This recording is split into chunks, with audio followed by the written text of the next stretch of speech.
दिल्ली वाले बाजार से चमकदार सेब खरीदते हैं, लेकिन क्या आपको पता है कि दिल्ली के सेब में प्रोटीन कम है? बच्चे फिर क्यों खा रहे हैं हेल्दी, बताओ? फिर ना ही खाएंगे तो बताओ। दिल्ली वाले मंडियों से दिल्ली में उगाई गई ताजी हरी पालक खरीदते हैं, लेकिन क्या आपको पता है कि दिल्ली के पालक में चेन्नई के पालक से विटामिन कम है? दक्षिण भारत में कहाँ जाएंगे सब्जी लेने, जहाँ मिलेगी वहीं से खरीदेंगे। दिल्ली के खेतों में उगाया गया खीरा केरल की खेत से लाए गए खीरे के सामने बेकार है। Yellow colored carrots, very good amount of nutrients and then we have detected in that, but northern part of India no much less.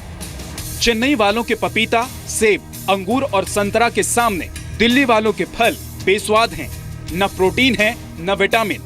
और अगर डॉक्टर्स का तो रोज नई रिसर्च आती रहती है, may be it's true, we'll see. आखिर दिल्ली के फल और सब्जियों के प्रोटीन और विटामिन क्यों गायब हैं? ऑर्गेनिक यूज करते हैं, ये इनऑर्गेनिक खाद यूज करते हैं, तो उसमें फर्क हो जाता है। दिल्ली वालों की फल सब्जी पर बड़ा खुलासा। आज की खबर दिल्ली और एनसीआर में रहने वाले लोगों के लिए है। आप पौष्टिक और ताजे फल सब्जियों के लिए दिल्ली की मंडियों में चक्कर लगाते भले ही ना थकते हों, लेकिन आपके फल और सब्जियों से विटामिन और प्रोटीन दोनों गायब है या फिर बेहद कम है। दिल्ली की मंडियों की फल और सब्जियां आपके शरीर में ना तो प्रोटीन की जरूरतों को पूरा कर रही है और ना ही विटामिन की। ऐसा क्यों होता है? आखिर दिल्ली वालों की फल सब्जियों से विटामिन और प्रोटीन कौन चुरा रहा है?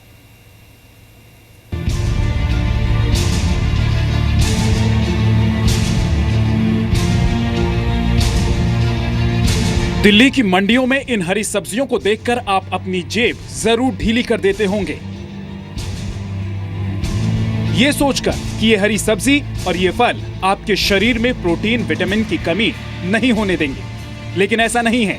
दिल्ली एनसीआर समेत उत्तर भारत की सब्जियों में दक्षिण भारत के मुकाबले कम पौष्टिक तत्व पाए गए हैं।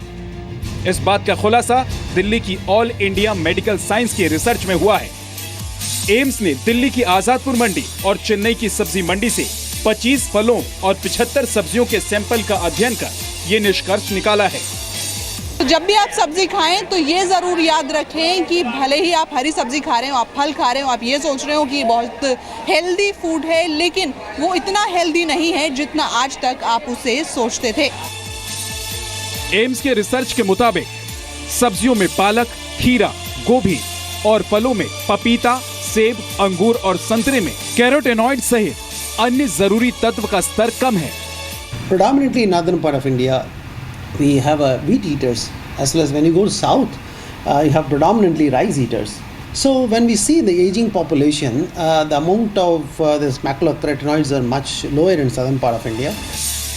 रिसर्च के मुताबिक दक्षिण भारत की 11 सब्जियों में दिल्ली एनसीआर की अपेक्षा पोषक तत्वों का स्तर बेहतर देखा गया।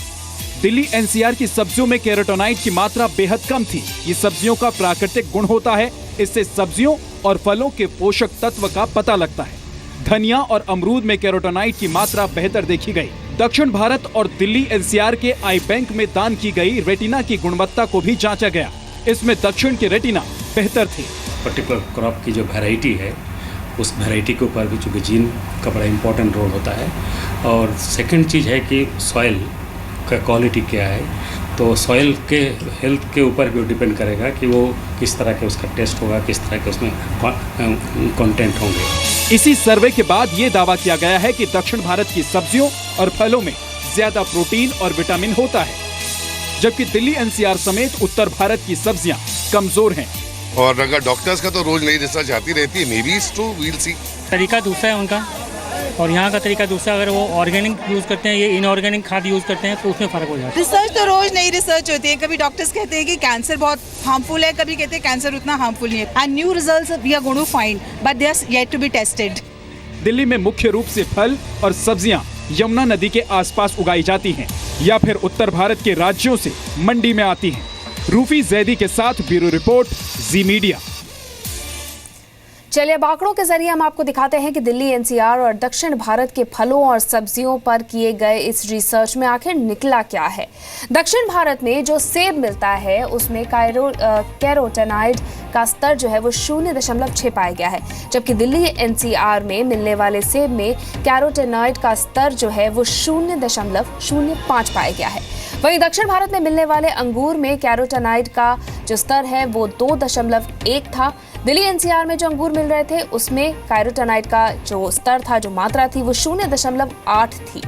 दक्षिण भारत में इसी तरह से जो अमरूद मिलता है उसमें कैरोटेनॉइड जो है वो 2.11 पाया गया है। दिल्ली एनसीआर में जो अमरूद मिल रहा है उसमें इसकी मात्रा 0.004 पाई गई है। डिफरेंस देख लीजिए आप। और वहीं दक्षिण भारत में मिलने वाले संतरे में कैरोटेनॉइड का जो स्तर है, जो मात्रा है, वो 0.4 है। और दिल्ली एनसीआर में जो संतरे मिल रहे हैं उसमें कैरोटेनॉइड है 0.2। इसी तरह से हम आपको दिखाते हैं कि सब्जियों पर किए गए रिसर्च में कैरोटेनॉइड का जो स्तर है, जो मात्रा है, वो कितनी पाई गई है। दक्षिण भारत में मिलने वाली सोयाबीन की सब्जी में कैरोटेनॉइड की मात्रा 6.82 पाई गई है, जबकि दिल्ली एनसीआर में 2.75 पाई गई। वहीं गोभी की बात कर लेते हैं। दक्षिण भारत में मिलने वाली गोभी में कैरोटेनॉइड जो है वो 0.42 निकला है। दिल्ली एनसीआर में जो गोभी मिलती है उसमें बिल्कुल भी कैरोटेनॉइड नहीं है। ये चौंकाने वाली बात है। दक्षिण भारत में मिलने वाले गाजर में कैरोटेनॉइड का मात्रा जो है वो 2.36 पाई गई है। दिल्ली एनसीआर में 0.56 पाई गई है।